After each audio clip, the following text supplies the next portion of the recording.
Baik, perkenalkan nama saya Roland Bahtera Abiono dengan NIM 0512111597. Saya mahasiswa Universitas Terbuka, jurusan Sistem Informasi, Fakultas Sains dan Teknologi. Di sini saya akan menjelaskan tentang tugas 3 dari tugas yang telah disampaikan oleh Bapak Tutor mengenai petunjuk dan pengerjaan poin ada poin 1 sampai dengan poin yang ke-8.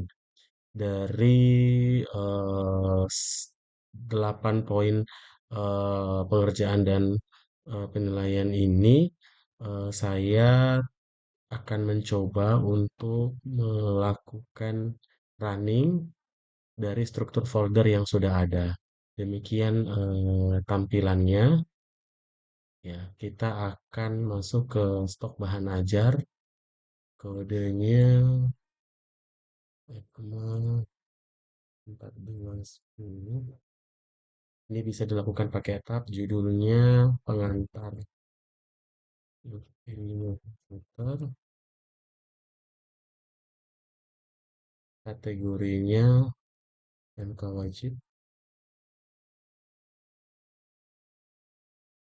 PBJJ-nya pindah, lokasi rapuh R4 B3, harganya 92.000, jumlahnya 26, ya 20, tambah.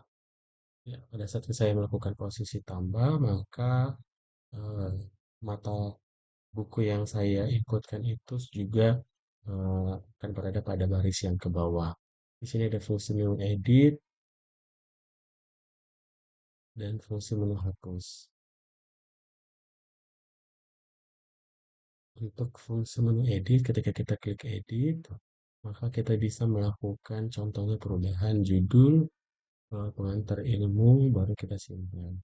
Maka data yang diedit tadi langsung akan berubah. Tadinya pengantar ilmu komputer menjadi pengantar ilmu. Dan untuk fungsi hapus, kita bisa melakukan fungsi hapus. Apakah ingin menghapus data ini? Oke. Maka data tersebut akan terhapus. Dan kita juga bisa melakukan filter pada UPBJJ. Contohnya UPBJJ Makassar. Kita bisa melihat ada berapa judul buku dengan UPBJJ yang ada di Makassar. Ternyata hanya ada satu buku. Lalu kita melihat yang Surabaya. Demikian pula Surabaya hanya ada satu buku. Dan Jakarta ada dua judul dari UPBJJ Jakarta. Sini juga kita selain bisa mersortir lewat filter UT daerah, juga bisa sortir lewat MK wajib. Contohnya MK yang wajib Jakarta, yang MK wajib semuanya. Oke, kalau untuk yang Surabaya, kita bisa lihat kategorinya praktikum. Untuk yang Makassar, angka pilihan. Ya, di sini juga kita bisa melakukan sortir menipis dari jumlah stok. Ternyata dari jumlah ketersediaan buku hanya ada dua dengan jumlah yang terbatas, ataupun kita bisa melihat apakah ada stok yang kosong, sehingga kita bisa mengambil keputusan untuk melakukan pembelanjaan. Jadi saat kita juga di sini ada fungsi default judul stok. Ya. Di sini akan terubah dengan sendirinya. Oke. Reset untuk mengembalikan seperti sebelumnya. Lalu kita ke tracking DO, kita mencari NIM 1 NIM 3456 789. Nah, di sini hasil pencariannya Bapak Ibu. Atau pencarian dengan DO 202501 itu ada di nama Ibu Wulandari. Dan kalau tidak ada, maka DO akan tergenerate secara manual. Di sini kita bisa pakai mouse atau langsung enter. Saya langsung menggunakan enter dan itu bisa. Ketika saya riset, maka seluruh data akan kembali seperti semula. Di sini ada menu menambahkan NIM, kita bisa menambahkan NIM. Contohnya 051211597. Namanya Roland.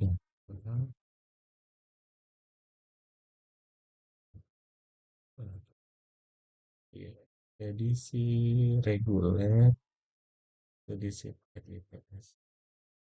Oke. Nah, di sini detail paketnya ada ECMA 4116 dan ECMA 4115. Tanggal kirimnya disesuaikan dengan tanggal hari ini yaitu 27 November dengan harga 120 dan kita bisa tambahkan. Nah, jadi tadi nomor 3 sudah tergenerate dengan sendirinya. Mari kita lihat untuk melakukan pencarian di nomor 3. Dan hasilnya juga sudah muncul. Di sini nama Roland, tanggal kirim 27 November, tanggal 120 status pesanan. Di sini ada menu tambah status ya. Contohnya barang pecah belah. Misalnya, ya, tambah status. Jadi bercari lagi. Oke. Dan ada bagian ini code order ini fitur yang dikembangkan. Jadi setelah saya kalau satu, sebelas, tujuh. Oh, ini tidak masuk ya tadi ya. Muncul secara otomatis. Oke. Dan ini tampilan desain dari stok bahan ajar dan tracking yang disesuaikan berdasarkan dengan petunjuk pengerjaan, yaitu arsitek dan struktur proyeknya, data bindingnya, array dan filter, dan di sini ada properti, watcher, minimal 2 watcher untuk memantau perubahan data. Dan ada kreativitas dan penjelasan dalam video. Dan di sini saya akan mencoba untuk memaparkan dari halaman indeks. Kalau data bahan ajar ini struktur foldernya. Data bahan ajar ini yang sudah disediakan dari tugas sehingga kita bisa melihat bahwa ada list UPBJJ apa saja yang ada di dalam dan kategorinya mata kuliah itu ada wajib, pilihan praktikum, dan jenis pengiriman reguler atau ekspres, paketnya UT, dan lain sebagainya. Di sini ada judul, sehingga ketika kita mau merecall data, data yang ditampilkan muncul seperti tadi karena sudah tersimpan di dalam JSON ini. Lalu di sini juga ada beberapa HTML. Ya, ada do tracking. Nah, di sini untuk yang do trackingnya ini ada tracking delivery ordernya ya. Fitur menu pencarian tadi di dalam part yang ini, ini fitur pencarian tadi kita lihat dan juga kita bisa menambahkan autonya untuk menambahkan ini eh, nomor DO yang tergenerate secara otomatis juga ini namanya ya. Dan berdasarkan struktur yang ada di sini bahwa semua paket yang ada itu tersimpan dan disesuaikan dengan data pencarian yang ada di dalam data bahan ajar. Untuk yang stok, di sini kita bisa melakukan fungsi form tambah. Jadi yang tadi juga form edit, filter short di data bahan ajar.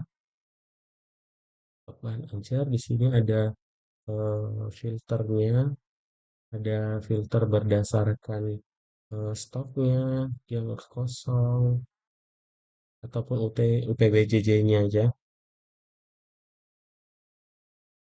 dan memperpendek contohnya di bagian tadi ini ya shortnya bisa ke judul aja yang dinampakkan kalau stok nah, kan juga menampilkan stoknya kalau harga dia akan menampilkan jumlah harganya Lalu di sini juga ada tabel list, ada kode judul, PBJ lokasi, semua disesuaikan berdasarkan dengan data bahan ajar yang telah ada. Untuk yang indeks, kita memanggil seluruh eh, komponen yang ada, sehingga dari baris satu ini strukturnya juga menerangkan tentang daftar stok bahan ajarnya yang ditampilkan tadi, form editnya, filter shortnya, tabel listnya, kita bisa lihat lihat tampilan dan template untuk tracking due-nya. Ini ada desain tampilannya seperti eh, namanya dan template order formnya seperti yang sudah ada ditampilkan dan jenis-jenis layanannya. Jadi eh, struktur folder ini sudah dibuat dan disesuaikan dengan tugas 3. Demikian yang bisa saya sampaikan. Ada banyak masih kekurangan dalam penyampaian saya ataupun coding yang belum begitu jelas saya sampaikan, namun kelebihan dan kekurangannya mohon dimaafkan dan sehingga saya bisa melakukan perbaikan kembali untuk peningkatan mutu diri yang lebih baik. Terima kasih untuk dosen pembimbing yang sudah membimbing hingga tugas 3 ini. Terima kasih, selamat sore.